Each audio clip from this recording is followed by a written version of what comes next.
excited today. We've got wonderful presenters with us. We've got Kimberly Spring-Glick. We've got Siri Chilazzi. So I'm very excited. We've got Carter Anderson, who wrote up this whole description and wrote the questions and is hiding behind the SCW sign. But Kimberly Spreen has been a leader in the fitness industry for over 25 years, presenting workshops on fitness, yoga, wellness, leadership, and personal growth at conferences around the world. She's the former group fitness director for Lifetime Fitness for a decade. She survived it. Look at her. She looks exhausted.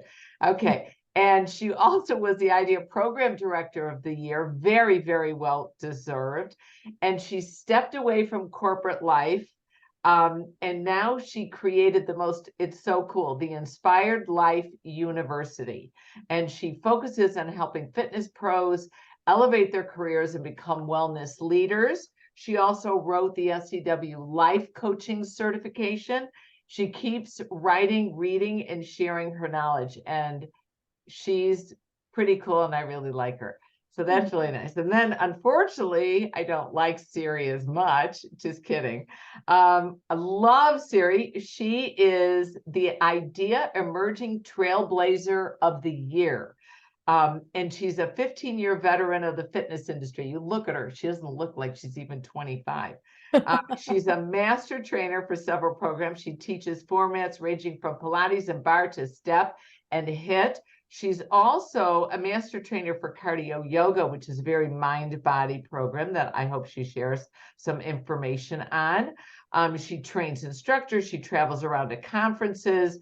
She has a second career as an academic researcher working at Harvard on behavioral science and gender equality in organizations. So I have these amazing ladies. Manuel Velasquez was going to join us. He leads the SCW yoga certification and the Group X certification, but he lost internet. So we're so sad, but we're sending him good vibes.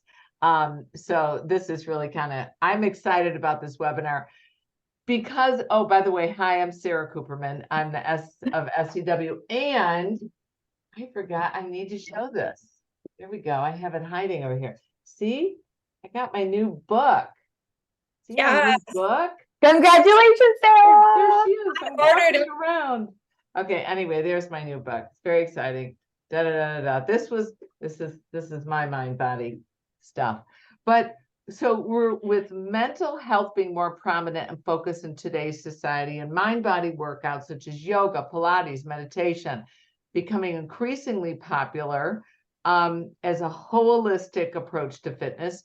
Workouts combine physical exercise with improving flexibility, strength, balance, and we're looking at mental well-being. And so I'm not going to go on in the description. I think we all kind of know where we're at here. But what I wanted to kind of just first start with, and Siri, I'm going to hit you up at this. We look at this, what is a mind-body workout? Yeah, I love this one. This is a little bit like the core. You ask 10 fit professionals to define the core, and you're going to get 10 different definitions. So this is by no means, mine is right and somebody else is wrong, but here's how I think about what mind body is and what distinguishes the mind body classes that I teach, which for me are Pilates and stretching and cardio yoga, from things like step and HIIT. It's the idea that we are purposefully present with not only our physical bodies, but also with our thoughts and our emotions in what we're doing. So sometimes in a strength training class, when things get really tough and we want them to do 10 final squats that are really heavy, we say, oh, think about being on a beach, or think about your next vacation. What are you going to be doing for Thanksgiving? In other words, we're asking them to dissociate to get through the tough part. And that's certainly an effective strategy. But to me, what kind of distills what mind body is all about is that we do the opposite. And we say, yes, I want you to do 10 more squats. And yes, it's going to be really tough. But can you tap into why you're doing this? Can you take a deep exhale breath, right? Like, can you tap into your inner core, your metaphorical core of perseverance and determination and willpower to get those 10 squats done? So that's just one way of thinking about it. And Kimberly, lend your expertise here.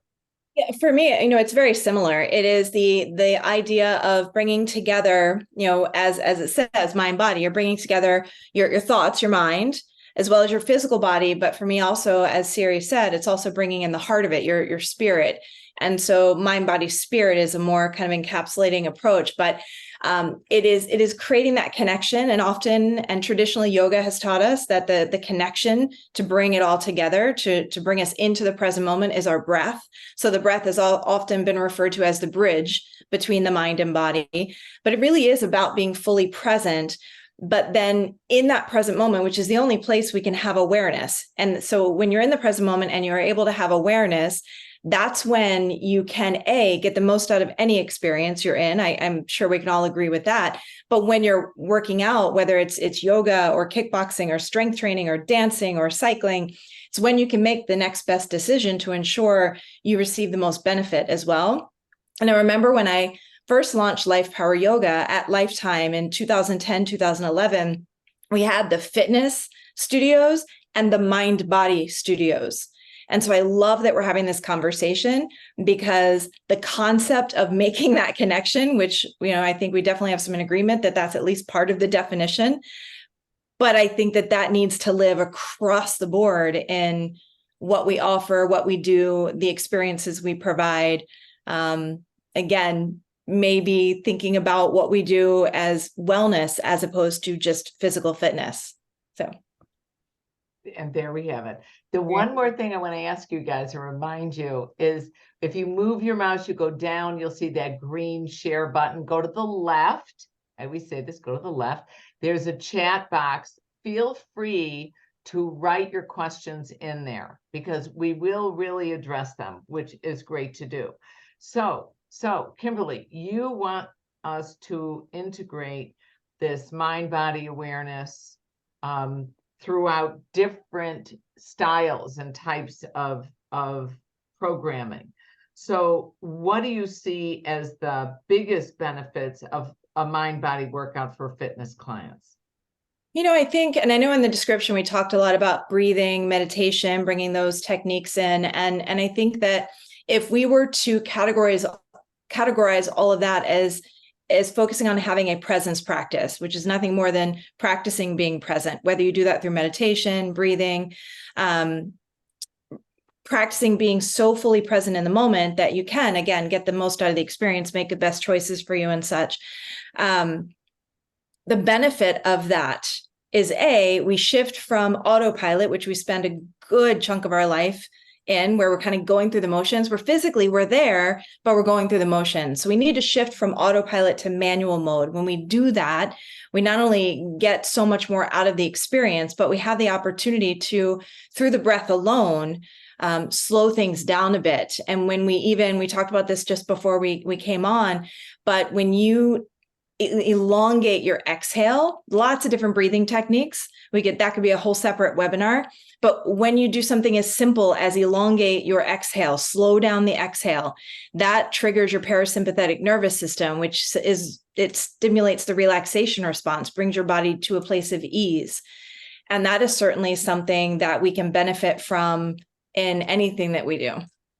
Yeah, and we were talking about this, and we heard a great keynote from Lynn and Victor Brick, and they talked about the mind body. They work with the John Brick Mental Health Association, and the breathing that Lynn actually had us go through, where it was 4 counts breath in, hold it for 4 counts, and then 8 breaths out. And I know, like I was talking about, like late at night, like right now I'm watching Beckham on Netflix, and it is awesome. But I'm watching Netflix, and then you click off your, the TV, and you're supposed to go to sleep. And I'm like, okay, I'm not folding my shirts the proper way like he does. So I breathe in, I hold my breath, and I exhale those 8 counts. And I do that a couple times, and literally it's phenomenal. I'm really mellowed out. And How Sarah, does that work?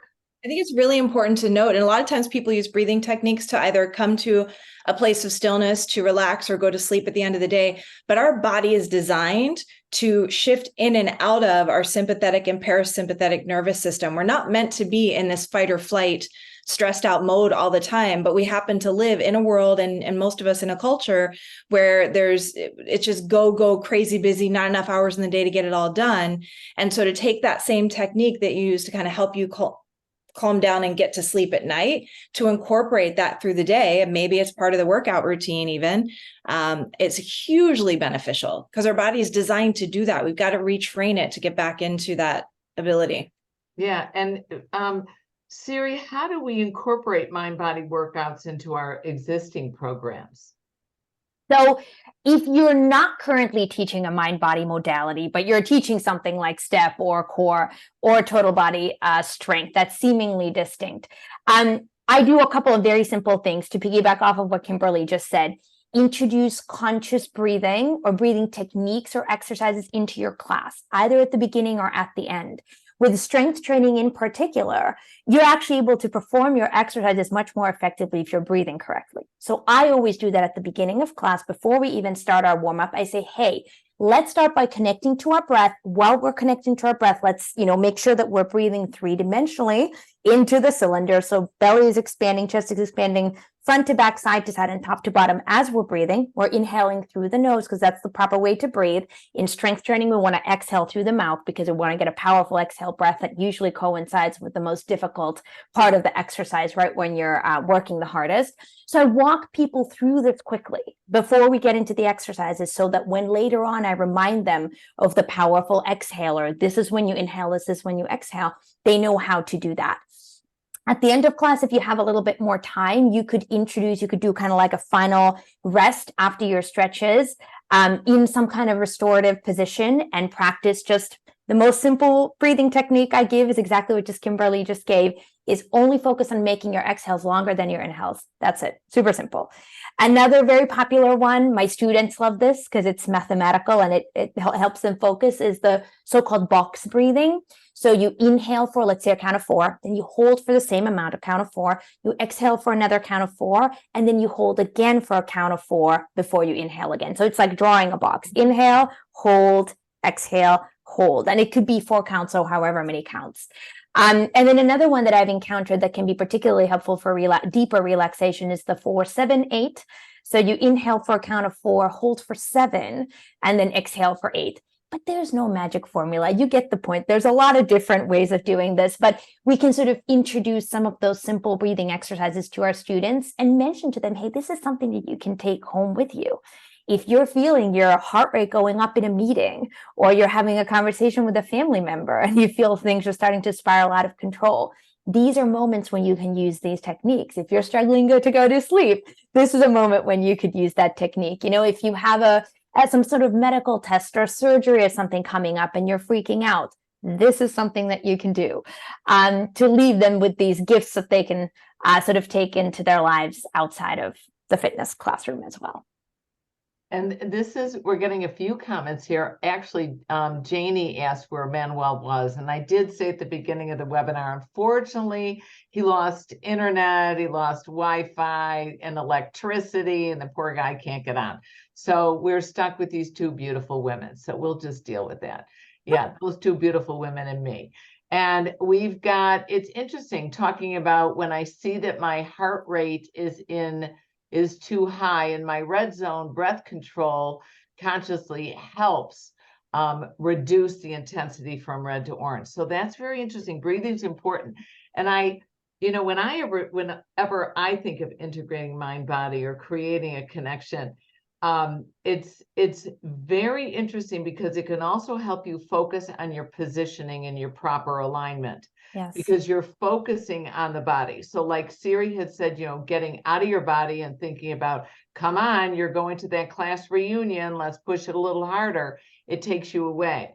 But I like when I think about my form, it does make me connect with my body. And I think what it also does, it shuts my brain off, so I don't have to think of, I'm going to say mother-in-law, although my mother-in-law was one of my best friends, but you shut off that family thing, you shut off what's going in the office, and you're just focusing on your body. And I think, Kimberly, it was you that brought it up, because before we turned the camera on, I was talking about, people talk about in yoga class, I'm going to set my intention, I'm going to set my intention for this class. And I'm like, intention? I am lucky my gluteals are here, because I was racing like a bat out of wherever to get out of my car, to make sure the dog was fed, to, hopefully remember to put my phone on silent and get there. But setting that intention for the class, Kimberly told me, she said it kind of, for me, it kind of takes you away from your day and like, okay, what am I going to set my intention for? When I think about that, is I'm not a very religious person. I'm more of a spiritual person. So I think, what am I going to send out good vibes to? What am I think? Where's my intention? And for me, I'm always going through my kids. You're only as happy as your most unhappy child. So I'm thinking about who's going through what. Louis getting shoulder surgery. Sam's got a new project he's got to manage. Max is playing pro hockey. I just hope he doesn't get any more stitches in his beautiful face, and, Zach's coming to visit, and they're going to be flying to see us soon. So I think about these things. That's my intention. And you know what it did? It shut off that stress of the day. Now, Kimberly, I'm going to ask you this. We didn't talk about this before we went on, but at the end of class, some of the instructors will read like a passage. Some people will play music without words. Some people will play music with words. Some people have it silent, and I'm listening to, I feel like I'm listening to chipmunks running through, the ceiling in the yoga studio. But talk to me about getting out of the class and how that can be a mind-body experience. Definitely. It's the reintegration period almost. You've given yourself this, be it an hour, where again, you've shifted from autopilot into manual mode. You made the conscious choice to be fully present in your body, in the moment, with your thoughts and your heart wide open, and making your choices, setting your intentions. And so, yeah, I've experienced a lot of different, and have taught a lot of different ways. I typically end with a blessing now, because I think that how we exit the experience back into our day to day, if we think of our day in segments, then how you enter from one segment to the next matters. And I found that whenever you can move from one segment to another in your day, in your life, either feeling inspired or moving in a state of appreciation, you are laying the groundwork for the next segment to unfold beautifully, and segments beyond, like the rest of the day, even perhaps. And so if we can, by reading a passage or sharing a quote, or for me, it's a blessing. I say the same blessing at the end of every single yoga class, Sarah, you've heard it more than once. And it's really about ensuring that, when they walk out those double doors, it is in our studio, when they walk out through those double doors, they're doing so to both enjoy and appreciate the day ahead. Because so often we move through our days, often either in autopilot and or focused on either what we have to get done, what we haven't gotten done. We tend to often come from a place of lack, either the things we don't have yet, the things that we haven't accomplished yet. And so we have this kind of hovering, to-do list and to want list that never seems to go away. And there aren't enough hours in the day to get it done, remember? So it can be a haunting experience. But if you can bring yourself to the present moment, be it yoga, or we're talking about incorporating this into other fitness modalities, if we can enter into the next part of our day from a state of appreciation or feeling inspired in some way, shape, or form, we're laying a foundation for having it unfold in a beautiful way. Oh my God, I just love that, because the most stressful time that I always experience are transitions. That is Mhm. without a doubt. When the kids are going back to school, when the kids are just are getting out of school and getting ready to go to camp, or and again, I'm talking about my kids, but or when you're trying to leave work, we try to do a thing every day is you do a nightly report, which basically says, this is what I accomplished. This is what I have left to do. And hopefully that gives you some closure on the day and a feeling of accomplishment. And hopefully it's not terrifying when you look at the to-do list that's twice as long as the to-done list. But those transitions, anything you can figure out to make them is important. Is that, Siri, do you find that like the transitions tend to be the most stressful? I think so. And that's why you mentioned earlier that I'm a master trainer for cardio yoga, which is just such a beautiful format. And one of the things that we do in that format always to ease the transition in is to start class with an acclamation that's about 2 minutes. I like to record mine actually. So I speak it into my voice recorder on my phone, and then I just play it in class so that I can also acclimate myself alongside my students. But we head into a comfortable pose and we just stay for 2 minutes, focus on our breathing, and listen to whatever I have to say that day. And I introduce that to students as an opportunity to transition from their busy lives and all the stresses and the to-do lists and the to-done list out there into a protected space for the next 5 minutes. That's about you. That's about your well-being physically, mentally, and emotionally. That is your time to do what you need to do, focus on the things that you need to do, right? Honor where you are today. And we can't just say that and SNAP expects people to get to that place, right? So whether it's through movement, whether it's through stillness, whether it's through more words, we have to give them that gentle transition in. And I also think that kind of introduction part or acclimation to class can be a great moment to introduce if you want to weave mindfulness in throughout a class, even if it's not a mind-body class. Again, I'm using the example of strength training. This could totally be strength training, but you could introduce a theme, or you could invite people to set an intention, or what's one thing that you need today? It could be more sleep. It could be more grace for yourself. It could be more patience with your kid who's testing your, whatever it is.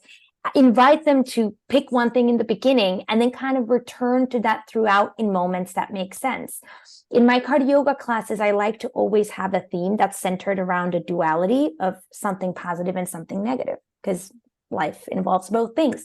So we're heading into the holiday season. So for the next couple of weeks, I'm going to be inviting people to think at the beginning of class during the acclimation, identify one thing in their life that they are grateful for that feels like a gift. It could be a person, it could be a thing, it could be the upcoming holidays, whatever it is they pick.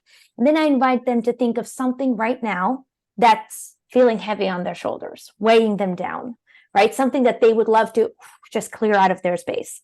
And I tell them, in this class, I'm going to call this your burden. And so as we go through class, sometimes we're inhaling our gift and exhaling our burden. And sometimes we're picking up heavy weights and say, imagine this is your burden right now, and just press it up and out and push it out of your space. Here you are pushing it out of your space. Or maybe you're holding a plank and I'm saying, look down, see your burden and press it away with your hands and know that you have the power to keep this thing outside your protected sphere. Tough stuff is part of life, but it doesn't have to engulf you all the time. So that's another strategy that we can kind of, in addition to the beginning and end of class, weave in some of the mindfulness elements throughout. I like that. I do something I didn't even realize that I was doing it is, when you're in downward dog and you tell people, shake your head no, shake your head yes, shake your head no. And just now I did the same thing. I have trained myself to say, shake your head no, now shake your head yes. So I want them to end more positively. And I don't remember why I started doing that. I think there's some book about say yes, like to do whatever. There's a movie like that too. I'm a movie person. Okay. Kim, here we go, Kimberly. What are some of the most common challenges that you face when teaching mind-body workouts? For me, I was teaching at Lifetime Fitness. 55 people I'd get regularly in my yoga class, and some lunatic next door is teaching a step class, screaming at the top of her lungs. Anyway, how do you overcome them? How do you overcome any, these type of invasions we get on our class? Yeah, I mean, there are definitely challenges, both challenges to the what we consider our more traditional mind-body formats that might be more like yoga, Pilates, where we do prefer a more quiet space, perhaps, depends on the style. But then as we bring mindfulness into other formats, the other challenges emerge. But before I touch on that, I'd love to share a bit of a transition hack, if I could. It's something I've been doing for years, and it truly, truly, truly has helped me. Typically, I will move into a segment, a life experience from a state of appreciation, because I've trained myself to do that. So organically, I just go there. But there are still times it's been maybe a rough day. Things haven't potentially gone the way I wanted them to go, whatever the case may be. So I've trained myself, when I'm going in to teach, when I'm getting onto a Zoom, I did it today before I jumped on with you all. If I'm getting on stage to present, it takes 30 seconds. So my friends, if you think you're going to be entering into something that either you're like, oh, I wish I didn't have to do this, or maybe it's even something you want to do, but like you're so busy right now, I wish I could do this later. I'm feeling pressure, overwhelmed. 30 seconds, you close your eyes, you take 3 deep breaths, and then whether internally or externally, say it out loud if you're alone. Don't say it out loud if you're in a public place. I tried that once. It didn't go so well for me, but 3 deep breaths to get grounded. And then you think about what it is you're about to enter into, this next segment where you're transitioning into, and you say, I don't have to do this. I get to do this. You say it 3 times. I don't have to do this. I get to do this. I don't have to do this. I get to do this. So whether I have to stop for gas and I'm like, oh, I don't feel like stopping for gas, or I've got to go get groceries. Like, I don't have to, I get to get groceries because, we have the ability to go get food, so it just the little things that often we think can be that we're transitioning into that can be frustrating or overwhelming, just a little 30-second hack there. But as far as challenges for bringing mindfulness, the mind body concept into what we do, I've definitely taught classes to your example, Sarah, where, we have this quiet space and then like a loud stereo next door comes on. I mean, it's never happened at a conference or anything, but Never. I've never been that step person either at a conference. we have just Oh my God. Boston rooms. Yeah, Boston Mania. The door, the air walls between were literally broken. So, and we just kind of assumed, and then I talked to the management dude, I think it was on Saturday, we had all day Friday, all the noise going in and out of the room. And he was like, oh, I'm sorry. And then they, boom, just closed them. And I was like, you've got to be kidding me. Anyway, please go ahead. Yeah, so I tend to play off anything like that. I play off of it and bring it into the experience. And the fact of the matter is, when there's noise, when there's external things happening around you, it gives you more opportunity to practice true mindfulness, because peace is not the absence of chaos. It's the ability to stay calm even when there is chaos. And so to be able to come in and focus even more on the breath and into the moment. And I think one of our greatest challenges when it comes to bringing mindfulness into general fitness is that people tend to think it's very esoteric. So whether they associate it with the idea of religion or specific philosophy or whatever, they do tend to think it's a bit esoteric. So it's up to us as leaders to educate people that what we're talking about here is being present and being fully connected. And, one of the greatest tools we have to do that, we've talked about so much here, is breathing. And we know how important breathing is in day-to-day life. When you're face to face with someone you care about who's so upset, they're like hyperventilating, what do we tell them to do? We tell them to breathe. Take some deep breaths. When a woman is about to go through the most painful experience of her life, giving birth, there are classes that teach her how to do what? Breathe, because we know that her ability to control her breathing is going to help her get through the pain of that experience. So it's not that we don't understand the importance of breath and being present and being able to create that connection.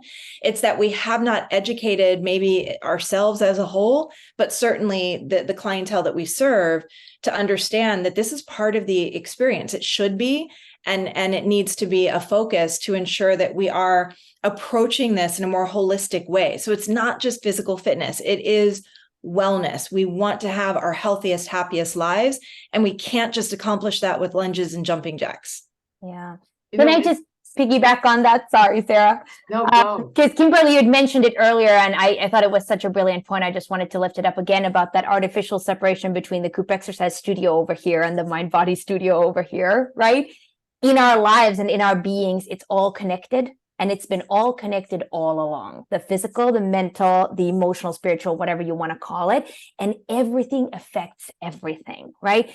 We are different, but, think about your regular class slot at noon. And let's say you teach it several times a week. You have the same people come. They're going to be different every day because they slept differently the night before. They ate something different in the morning. They came from a great meeting or a sucky meeting. Their kid is sick or their kid is on top of the world. Like all these things are constantly influencing us mentally, physically, and emotionally, and that's showing up in our workouts. I think that's very important to remind our people of. Give them permission to show up differently and say, just because you lifted 10 pounds last week or last class 2 days ago, maybe you're lifting 15 today, or maybe you're lifting 5 or nothing at all, because it's not because you lost or gained that much strength in 2 days. It's because other stuff is happening constantly that's influencing how we feel. And I love this concept of how you said kind of tools for our students, and breath, I agree, is probably the biggest and most powerful tool, but I wanted to share 2 other ones that I use. One is sensory integration, being more in touch with what we're seeing, hearing, smelling, feeling, touching, right? Can help that's a way you can help bring yourself back into the present moment. So a couple concrete ways I love to do that in classes is have people touch their own bodies and say, where are you feeling this the most right now? Or where is the burn? Put your hand there, right? Like press skin into skin and tell yourself through that tactile connection, through that touch, I'm okay. I've got me. I've got this. Maybe I'm dying of this hamstring stretch, or I'm dying in this deep squat because my glutes and my quads are on fire. But I'm here and I can do this, and I've got me. Or if, it's a cardio class, right? And people are breathing really heavy, heart rate's really high. Listen to the sound of your breath, like feel the power in your breath, feel the wind on your skin. Wow, hear that panting. And then the set is over, and 30 seconds later, say, check in again. Check in with the sound of your breath. Check in with the feeling of your sweaty skin brushing up into the air. So that sensory integration, whichever sense you choose to use, can be a very powerful way of inducing presence. And then another simple trick I like to do, it's not a trick, a thing I like to do is just ask people, often if it's in a hold, maybe not in the middle of a dynamic movement, but I say, how are you feeling physically, right? Are you dying? Are you at ease? Where's the burn? Where's the breath? Where's the circulation flowing? Where is it getting stuck? So what's your physical sensation? What's the thought that's going through your head right now? Where is your mind at? And then how are you feeling emotionally? Are you happy? Are you frustrated? Are you tired? Are you exhausted? And they don't have to share that with me in a big class. Obviously, it's infeasible, but I ask them to check in on those 3 levels, physical, mental, and emotional for themselves, so that they train that muscle of in a different moment, at home with their kids, at a meeting at work. They don't have to be at the mercy of their unconscious reactions to things, but they can point out, oh, wow, I feel like my heart rate's rising. I'm getting so anxious because I'm about to speak in this big meeting in front of my superiors. Okay, I can recognize that. I can see what's happening. I can choose to, squeeze my hands together or take a couple deep breaths and calm myself down. That self-awareness is something that we can train in the fitness world, and it's a gift that they can take with them outside. Yeah, and Siri, one of the benefits that I found through the pandemic when I was teaching yoga online was I had them when I was doing like a triangle pose, and I was like, touch your hip, touch your rib, touch your shoulder, reach your arm up. And they cued themselves. They love it. And I still do it, because how am I going to go through a yoga class with 55 people and have me touch everyone? It really helped them to do it. So I love that. I love that idea, but I love the idea of bringing it not just into yoga, bringing it beyond the yoga studio. And one thing that I found fascinating, I have to share this with you guys, at Boston Mania, I did a fireside chat with Mark Harrington, and he's the president of the of HealthWorks. They have what is it? It's 6 or 7 clubs in the Boston area, and he manages another 15 clubs, and they're opening more. And you know what he did in his studio? He took the TVs down in the cardio area because he was finding people, he got comments, people were getting too stressed out from seeing the news that was going on and also having more stimuli. And I know that, you know, we can wear our AirPods, we can listen to our own music, watch our own videos, or whatever we want to do while we're working out. But I thought that was fascinating. That shows a huge change.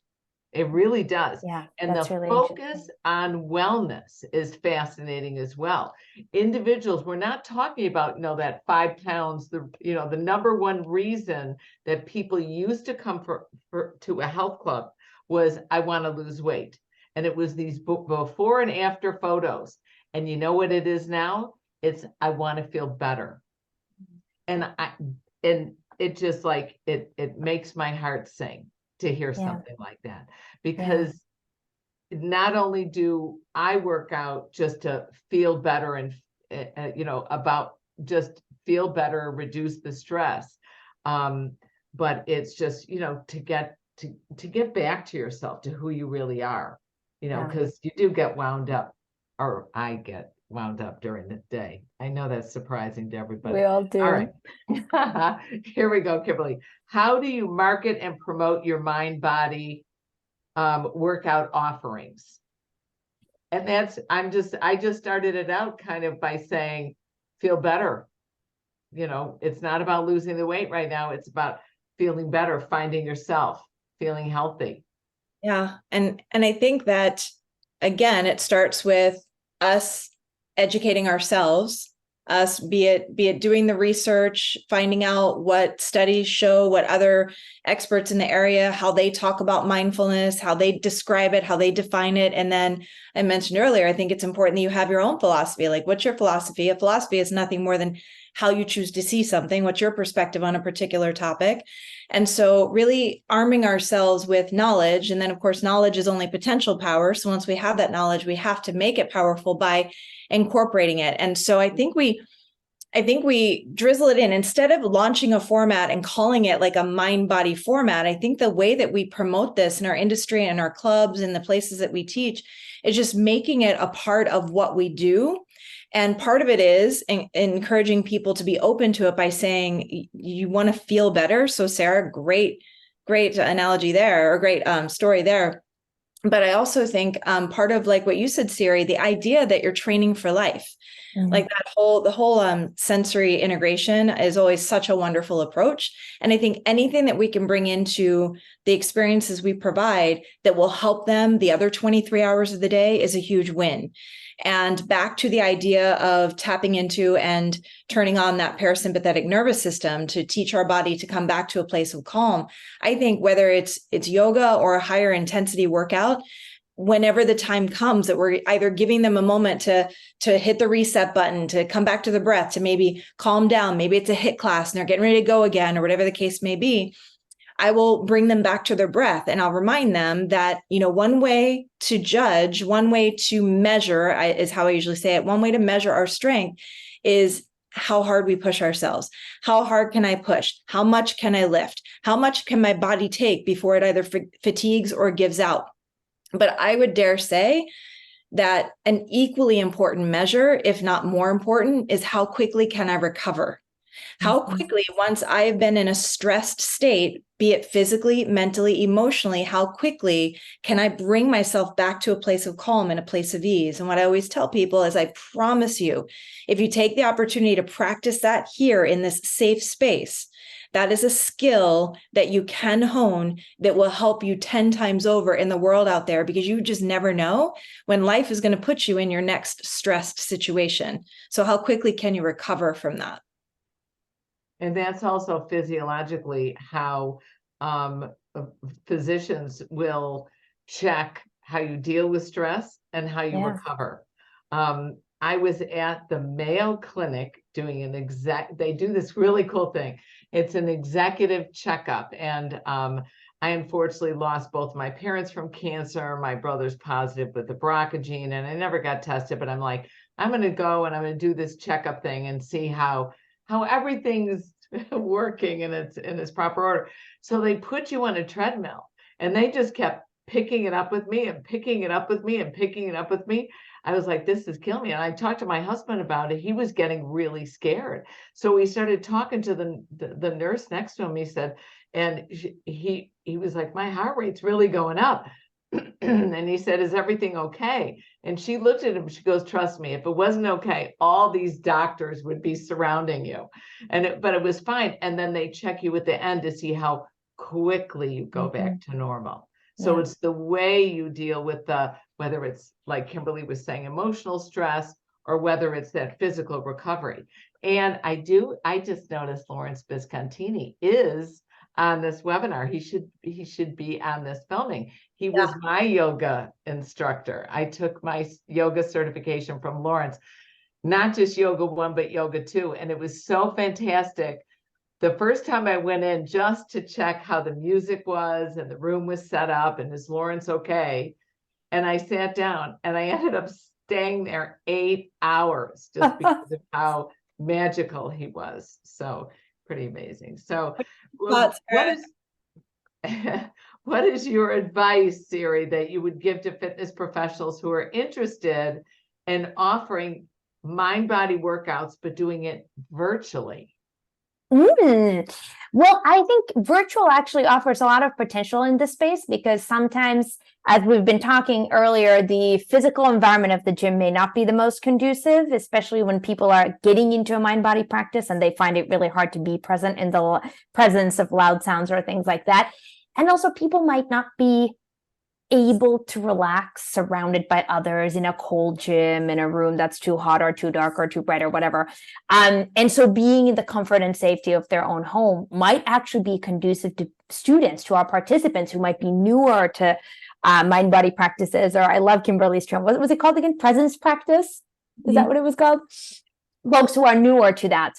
So I think virtual might be a great place to start. One way I like to sell these things to my students is I remind them that as beneficial as exercise is, whether it's high intensity cardio or weightlifting or strength training, that's an inherent stress that we're placing on the body. Literally, the mechanism by which strength training makes us stronger is that we create micro tears in our muscles when we lift heavy weights, which sends a signal to our body to repair and, in fact, keep repairing so as to make the muscle stronger. That's how we gain muscle mass.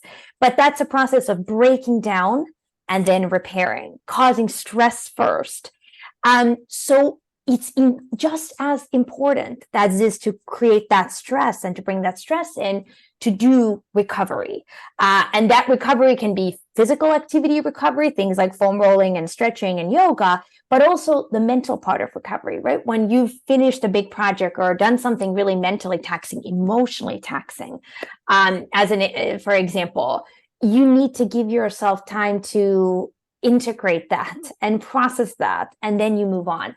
So I tell my people who like to go really hard, this is half of the equation. And in order to keep going hard, and in order to not get a premature injury that makes it so that you can never run again or do a HIIT class again, you have to take your quote unquote mind body part of the equation, those more restful recovery activities that connect you to your breath, help you manage and increase the activity of your parasympathetic nervous system. You have to take those things equally as seriously. So I'm gonna jump in for 1 second. We did get a very interesting question from Stephanie. With mental health and well-being, is there a certain steps we can take to help people with trauma? So Kimberly, I'm going to jump in with you, and then I do want you to address the online issue as well. And I know we're getting close to running out of time, so you get like 1 minute.